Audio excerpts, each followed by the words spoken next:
말씀은 누가복음 13장 1절에서 9절까지의 말씀입니다.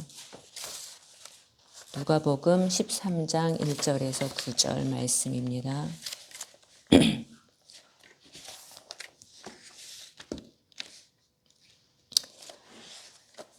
교독하도록 하겠습니다.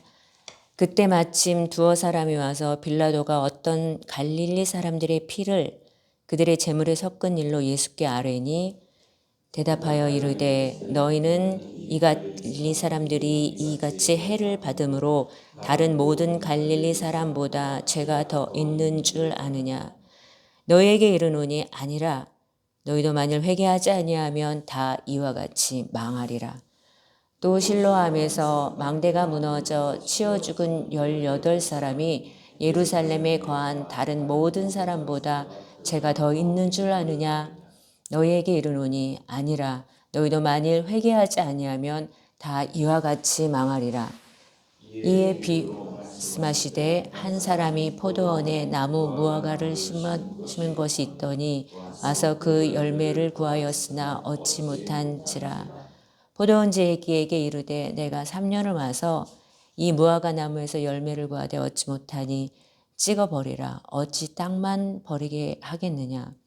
대답하여 이르되 주인이여 금년에도 그대로 두소서. 내가 두루 파고 거름을 줄이니 이후에 만일 열매가 좋거니와 그렇지 않으면 찍어버리소서 하였다 하시니라. 아멘.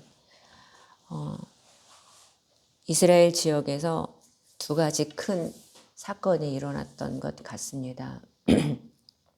이에 대하여 사람들이 와서 예수님께 아뢰는 거죠. 이러한 일이 이러이러한 일이 있었다. 왜 그럴까요? 하면서 자기네들끼리 막 이야기를 나누었던 것을 예수님께 말씀을 드렸던 것 같습니다. 첫 번째 사건은 갈릴리에서 있었던 사건이죠. 빌라도가 갈릴리 사람들의 피를 제물에 섞어서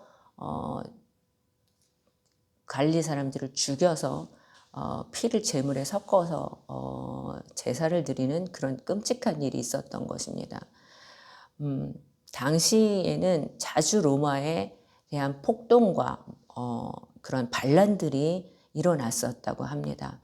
그래서 특별히 6월절 절기마다 그런 폭동들이 일어났는데 그때마다 살인이 일어나고 뭐 폭력이 일어나고 그랬겠죠. 그때마다 수많은 유대인들이 처벌을 당했다고 합니다.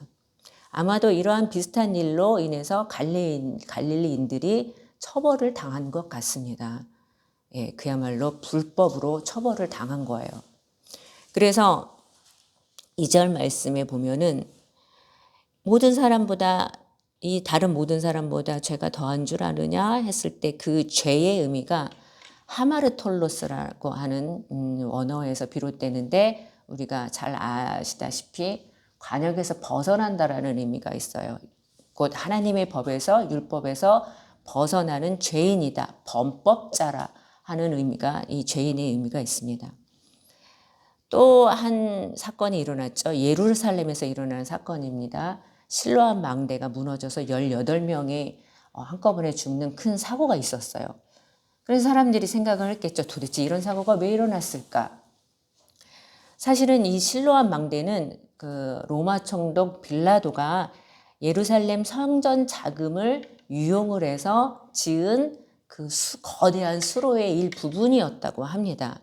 그런데 이 수로를 짓는 인부들이 그 인부들 중에 18명이 성전 자금으로 일을 하면서 성전 자금으로 일당을 받았기 때문에 사람들이 천벌을 받아서 죽었다라고 생각을 하고 있는 거예요.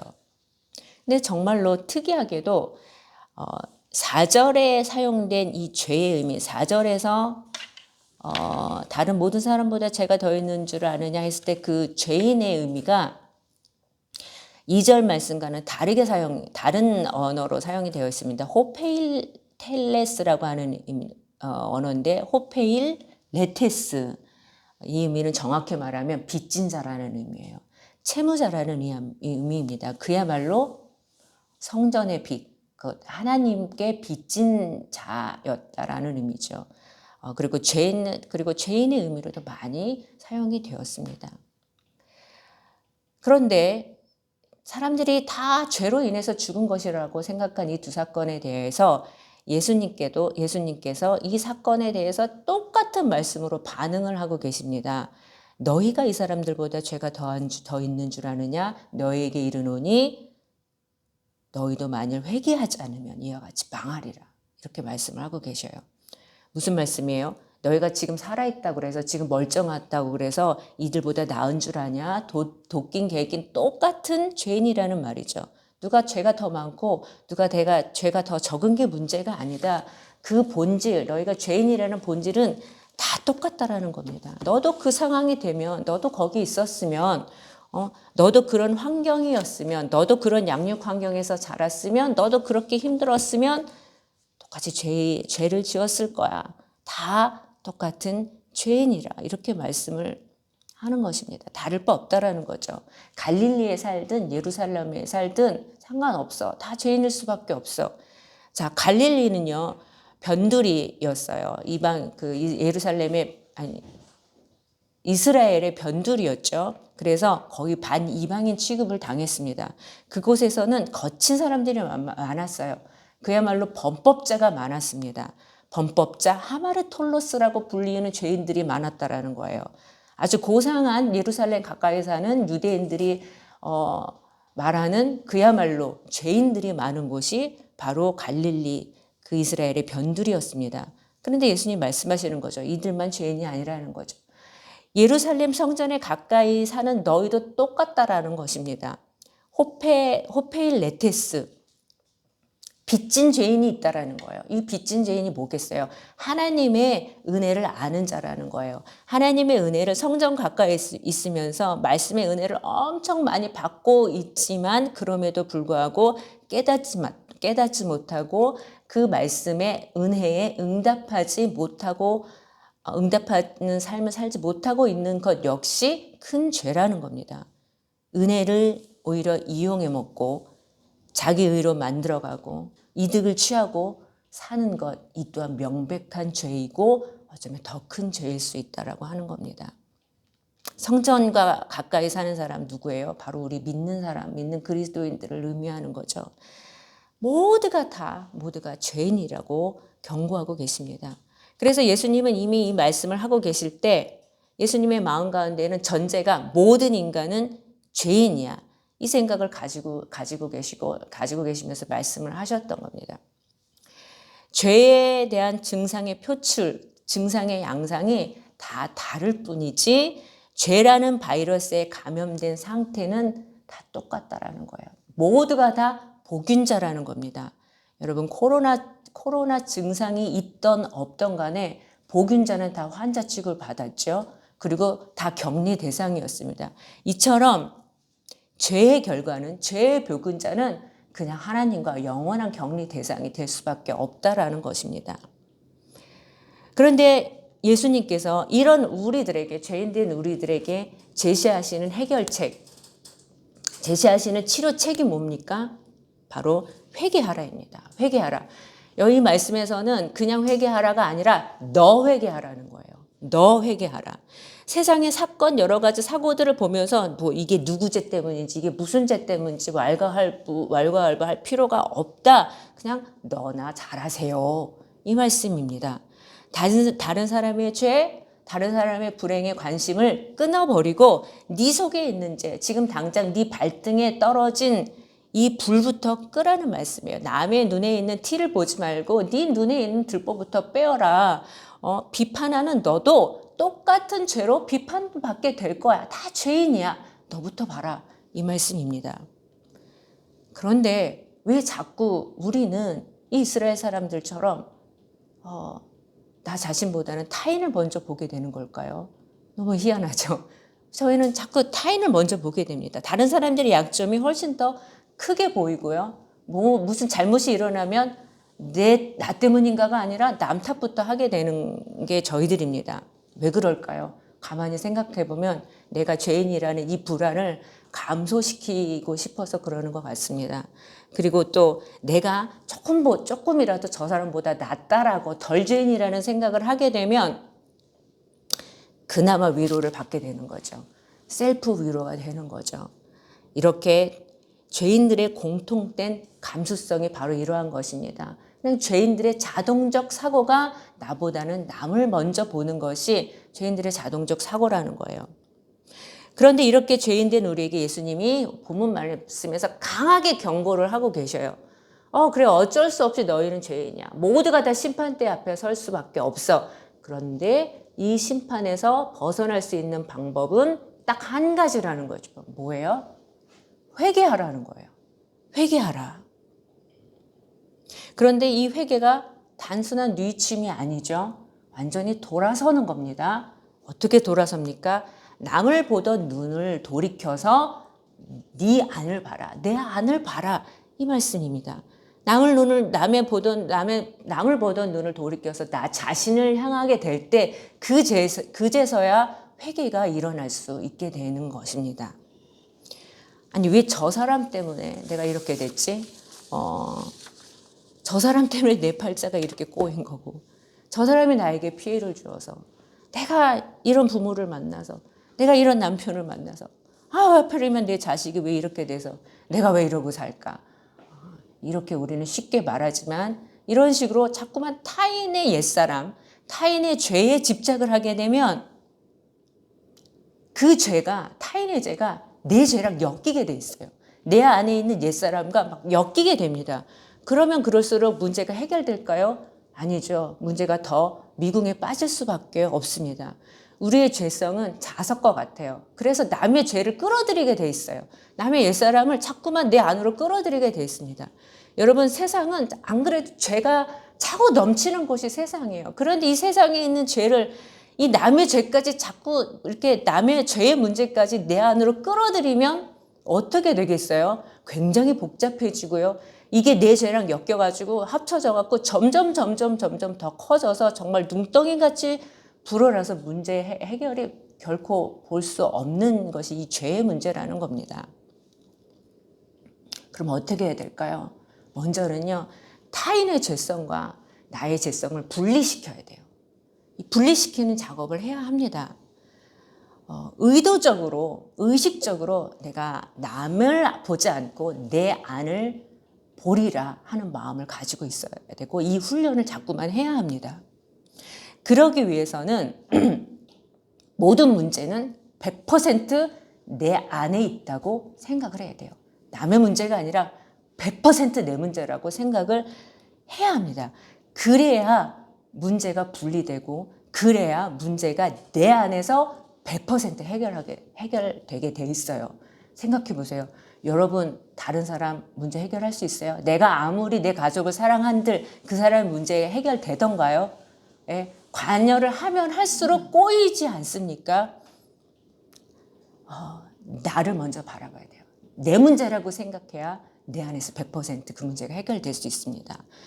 어떻게 해요? 왜 그렇게 될까요? 바로 내 안에 계신 예수님이 완벽하시기 때문입니다.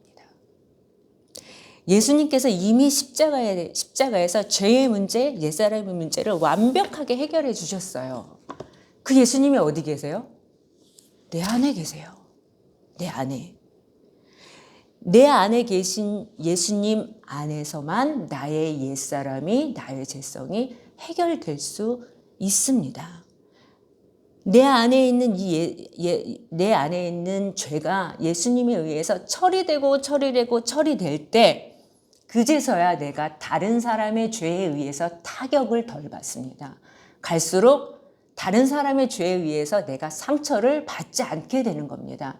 그래서 내가 정말로 단단한 사람이 되어가는 거죠. 그제서야 타인에게 선한 영향을 끼칠 수 있는 빛과 소금이 될 수 있는 겁니다. 세상의 빛과 소금이요. 다른 사람에게 그냥 이 존재 자체로 빛이 되어서 다른 사람의 어두움을 비춰줄 수 있는 그런 영향력이 있는 사람이 되는 것이고, 바로 빛이 비춰진 바로 그곳에서 내가 소금이 되어서 더 이상 내 사랑하는 사람들이 내 주변이 썩어 들어가지 않게 할 수 있는 그런 영향력을 미칠 수 있게 되는 겁니다. 이것이 바로 회개의 열매라는 거예요.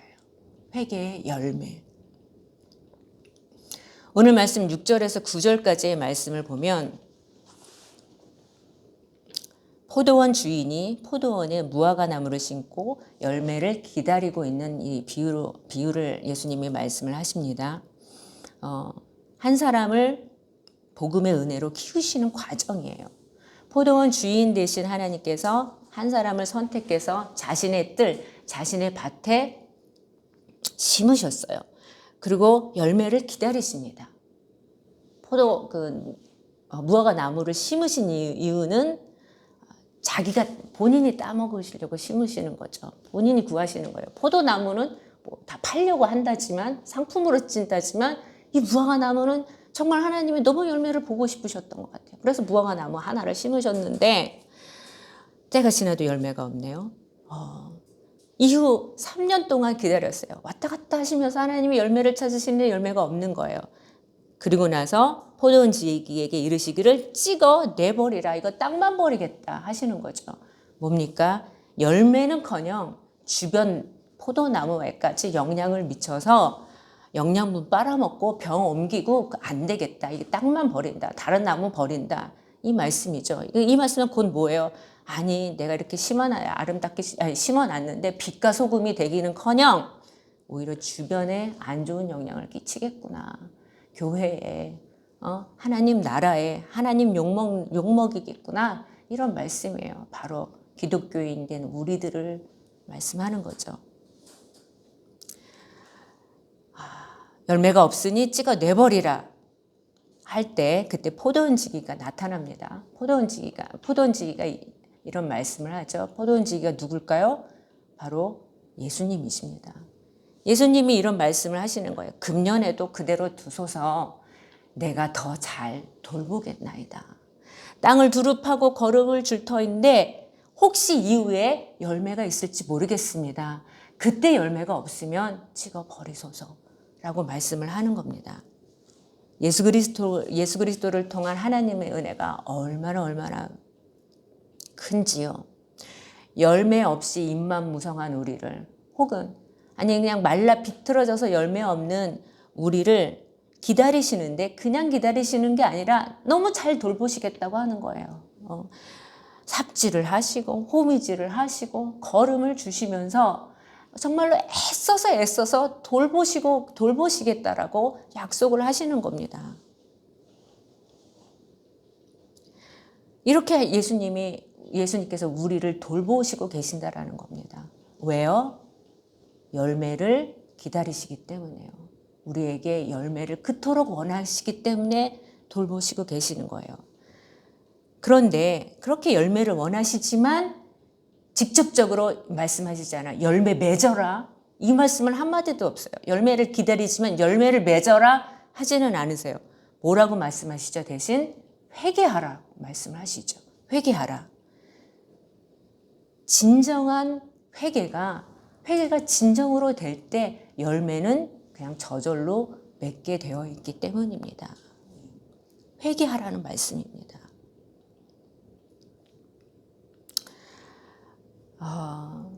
그래서 예수님께서는 우리를 그토록 돌보시면서 계속 말씀으로 그런 말씀을 하시는 거예요. 계속 반복하시죠. 신약 말씀에 보면 회개하라. 그리고 또 어떤 말씀이 많죠? 내 안에 거하라. 내 안에 거하라. 그렇게 반복하시면서 강조를 하시는 거예요. 주의 은혜를 받으라는 거예요. 십자가의 은혜, 회개하는 자에게 주시는 죄 용서의 은혜, 부활의 은혜, 그 승리의 은혜를 받고 먹고 누리라는 겁니다. 믿으라는 겁니다. 그러시면서 예수님이 이 말씀을 하세요. 하나님 금년에도 아버지 금년에도 이 말씀을 하시죠. 금년에도 기다려달라는 거예요. 이 무슨 말씀이에요? 그럼 내년은 안 된다라는 거예요? 후년은 끝인가요? 올해 12월 이제 한 달밖에 없는데 금년이 끝인가요? 아니죠. 우리가 살아있는 한 금년이에요. 살아있는 한 내년에도 예수님은 금년에도 하실 거고요. 내후년에도 금년에도 계속 그러실 거예요. 그런데 분명히 한계가 있습니다. 살아있는 한이에요. 죽으면 이 금년이 끝이 납니다. 심판이 옵니다. 그래서 이 죽은 갈릴리인들과 예루살렘인들을 보면서 예수님이 그 죽음을 보고 경고하시는 거예요. 죽으면 끝이야. 너 자신을 살피라. 죄로 인해서 골러가고 있는 이 세상을 바라보면서 그냥 고개를 저으면 저 세상이 타락해서 저래, 저 사람 죄 때문에 저래 한탄할 것이 아니라 너 자신을 바라보고 한탄하고 회개하라는 겁니다. 그것도 언제? 바로 지금 하라는 거예요. 금년은. 바로 지금. 왜요? 그 금년이 언제 멈출 줄 알지 못하기 때문입니다. 오직 하나님만이 아시죠. 내가 언제 죽을 줄 어떻게 합니까? 바로 지금 회개하라는 것입니다. 그러니 오늘 숨쉬게 하시고 이 하루라는 기회를 주시는 것이 얼마나 감사한 일인지 모르겠습니다. 회개하는 하루가 되시기를 바랍니다. 그저 그냥 내 자신의 못난 것을 바라보면서 한숨 쉬고 우울해하라는 거 아닙니다. 외부로 향하던 눈을 돌이켜서 내 자신을 살피라. 내 자신을, 내 내면을 살피면 뭐가 보일까요? 제일 처음에는요, 그림자와 같은 옛 사람이 보일 겁니다. 그리고 더 잘 살펴보세요. 그 뒤에 더 깊이는 예수님이 보일 겁니다. 그리고 더 잘 살펴보세요. 그러면 그 예수님이 나를 껴안고 죽으신 십자가가 보이실 것입니다. 그 십자가가 보일 때, 그 십자가가 깨달아질 때 우리는 회개하지 않을 수가 없습니다. 이것이 매일 반복이 된다면 정말로 우리는 회개의 열매를 맺을 수가 있을 것입니다. 회개의 열매가 맺어질 수밖에 없어요. 그렇기 때문에 회개는 슬프고 힘든 것이 아니라 기쁘고 신나고 기대되어지는 일이라는 것입니다. 오늘도 이 가을에 한복판에 있는 오늘도 예수님 안에 거하시면서 회개의 열매를 맺어가는 이 하루가 그리고 이 축복의 때가 되시기를 축원합니다. 다 같이 기도하겠습니다. 사랑의 하나님, 감사합니다. 이 죄인된 저희들에게 복음의 말씀을 주시고 은혜의 때를 허락하여 주시어서 정말 회개의 기회를 주신 것 너무나도 감사합니다. 하나님, 우리의 귀에 대고 얼마나 크게 말씀하시는지요. 우리를 정말로 너무도 살뜰히 보살펴 주시면서 얼마나 우리를 위로하시면서 회개하라고 촉구하시는지요. 하나님, 이 시간에 금년에 바로 지금 우리가 회개할 수 있게 하여 주시옵소서. 남을 세상을 바라보기보다는 세상을 탓하기보다는 나 자신을 먼저 바라보며 내 안에 있는 옛사람 내 안에 있는 이 죄성을 처리하게 하여 주시옵소서. 나와 함께 죽으신 예수 그리스도의 그 놀라운 은혜를 믿으며 바라보며 정말로 우리의 죄를 해결하신 그 하나님 나라를 부활의 승리를 맛보며 살아가게 하여 주시옵소서. 예수님의 이름으로 기도합니다. 아멘.